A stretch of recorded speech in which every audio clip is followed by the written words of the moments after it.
Friday morning, and yeah, you've already seen the title of this video. A year removed from the last time that you and I sat here and went through the list on the day appropriately dubbed Black Wednesday. We're here again as WWE has announced they have come to terms of the release of multiple WWE superstars. We're going to take a look at the list from last night, and we will go through the other releases for 2021 in WWE, because it's been a busy year on that front. So last night, some big names being let go from WWE. We'll start with the biggest, Samoa Joe. Samoa Joe, who was part of WWE since 2015, former NXT champion, got that main roster call-up in 2017, suffered back-to-back concussions, and as of late hasn't been in the wrestling ring. He, however, has carved himself a niche as a commentator. He worked on the Monday Night Raw team as a color analyst and was itching to get back into the ring, but simply hadn't been cleared by WWE. When the shake-up came of the commentary team on Monday, it was assumed that we would see Samoa Joe getting back into the ring, but that is not the case, as his name has been added to the list of those being released. Samoa Joe put out a tweet last night with a gif of Jim Carrey from The Truman Show. The little title saying, "Be well." It's important because it's the gif of Jim Carrey leaving The Truman Show. A lot of love for Samoa Joe. The general consensus being this is a guy who isn't going to go without work. He's going to be busy once that 90 days is up. He's been offered a deal with Pabst Blue Ribbon, so that's all right. The other shock release from last night, they're all shock releases, let's be honest. The Iconics, Billie Kay and Peyton Royce, no longer with WWE. Billie Kay was one of the first names announced last night, Peyton Royce being announced about 45 minutes later. It wasn't until Kay and Royce found each other as the Iconics in NXT that they really started turning heads. They got that main roster call up in 2018, even became women's tag team champions. The decision was made in some infinite wisdom to split them up. Consequently, we saw Peyton Royce forming a makeshift tag team with Lacey Evans, one that wouldn't last as Lacey would take time away to go and have a baby.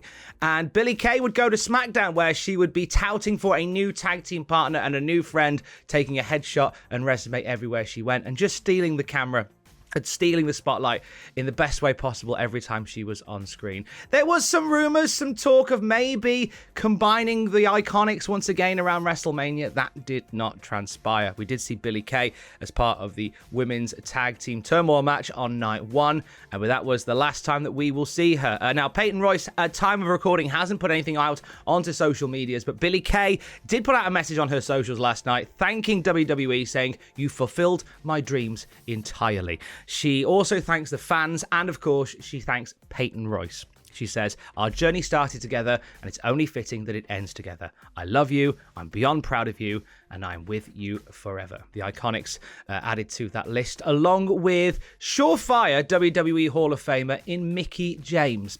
Mickie James, her first run was iconic. Her second, no pun intended, her second run with WWE really turned heads in 2016 once again. She came back in strong style, facing Asuka for the NXT Women's Championship. However, an ACL injury in 2019 meant that she didn't get much in-ring activity from there. She's been really vocal backstage as well about getting back into the ring, but that simply hadn't transpired.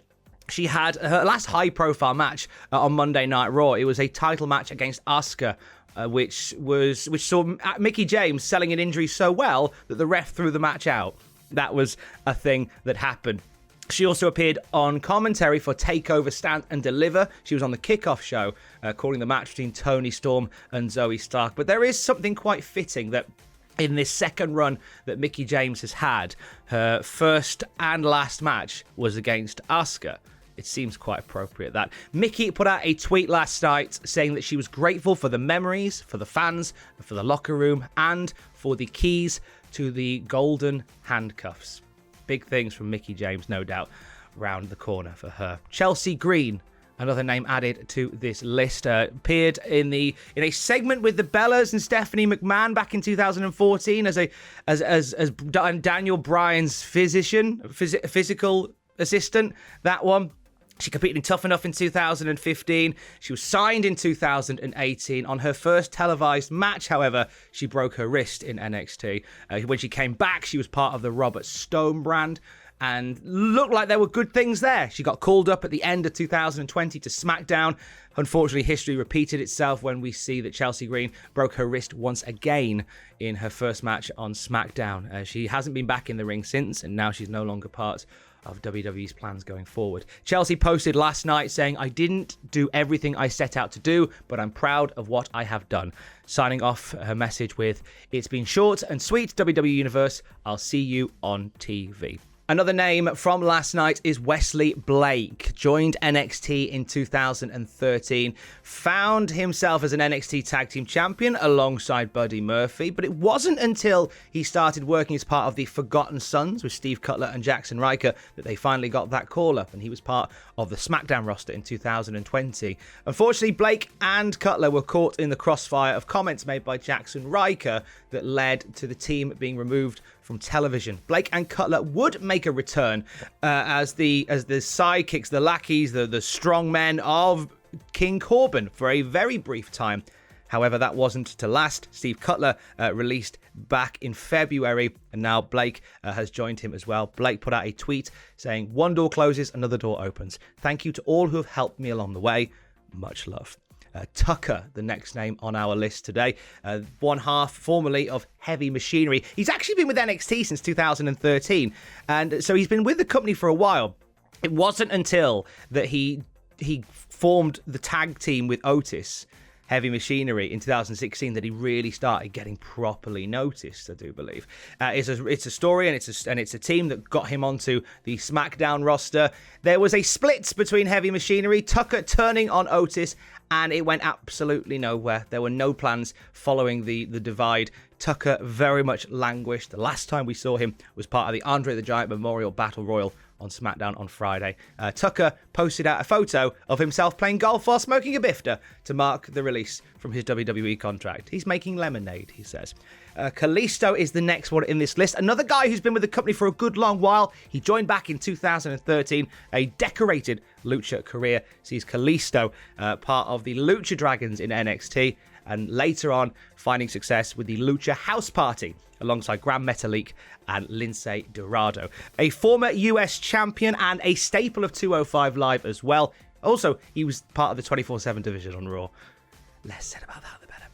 Kalisto's final match, very much like Tucker, was part of the Andre the Giant Memorial Battle Royal last Friday. He's another really talented guy who will definitely have work still. Next, it is the turn of Bo Dallas. Bo has been with WWE since 2008. His run in FCW certainly caught the eye of people. In NXT, he became one of the earlier NXT champions, and really felt like a good get for WWE when he got called up in 2014, bringing Bo Leave and that mantra with him. Those promo videos as he arrived didn't do a whole lot, unfortunately. During his time on the main roster, he'd formed teams like the Social Outcast, the Miztourage, and the B Team.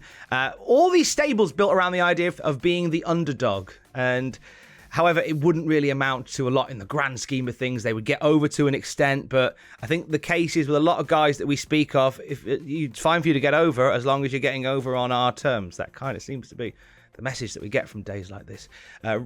He was last on in an in-ring capacity for WWE in Crown Jewel in 2019. That's how long it's been since we've seen him in a WWE ring on television, at least. Rumors were circulating that he was involved with the Fiend storyline at WrestleMania, potentially playing the role of the Fiend. Not the case at all. And sadly, Bo Dallas no longer with the company. And finally, Mojo Rawley, one of the later ones. A few hours after this series of events started unfolding, Mojo Rawley's name come up. He was signed in 2012, got called up in 2016 after a brief stint as an NFL defensive lineman, and he's a former winner of the Andre the Giant Memorial Battle Royal. He was in the tag team Hype Bros with Zack Ryder. They looked like they were building to a heel thing with him, but never really panned out. He became a babyface just before WrestleMania, started hanging out with Rob Gronkowski, and then that's your lot. That's kind of the end of days, really, for Mojo Rawley. And no doubt Adam Pacitti devastated by that. Actually, Dave, we're all devastated by all of these, all jokes aside, because these are people, these are their jobs that have just disappeared almost without any prior warning. So those releases from last night go along with other names who have left the company in 2021. We know that Paul White's contract expired. There was no renewed deal for Paul White, aka The Big Show. He's done all right for himself since.